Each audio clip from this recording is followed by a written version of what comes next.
ဆိုတာကဥမြင်မောင်များလား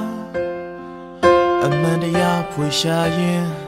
အမှားတရားနာရလားနှစ်ခုပေါင်းနေထိုင်ရင်နှာခေါင်းပူတဲ့ဘဝမှာ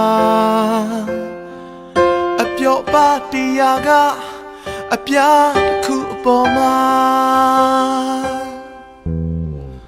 ပုံစံကိုက်ဖို့ပိုက်ဆံကုန်မရအရှိတွေရင်အဆက်တွေသာကွယ်လာလာကိုတဲ့လောကကြီးထဲမှာ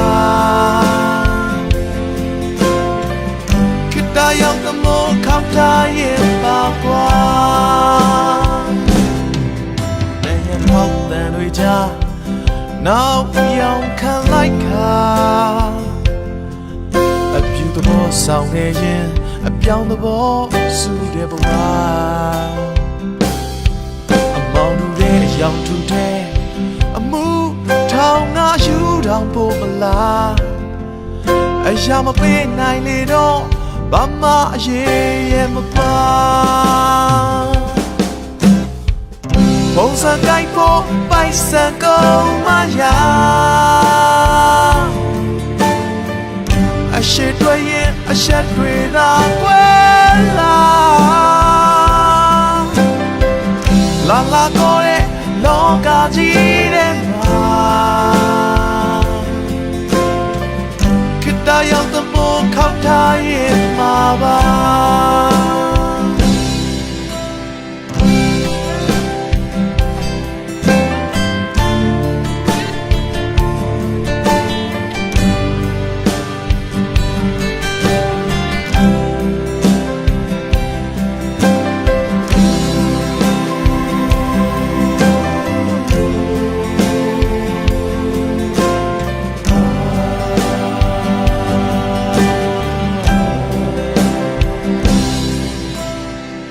ပုံစံကိုက်ဖို့ပိုက်ဆံကုန်မရအရှိတွေရင်အဆက်တွေသာကွယ်လာ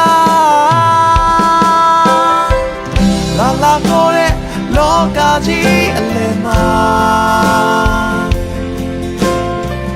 ခိတ္တရောက်သမို့ခေါင်းထားရင်ပါကွာယုံကြည်ချက်ကိုသာချရကြည်ကြုံသမျှ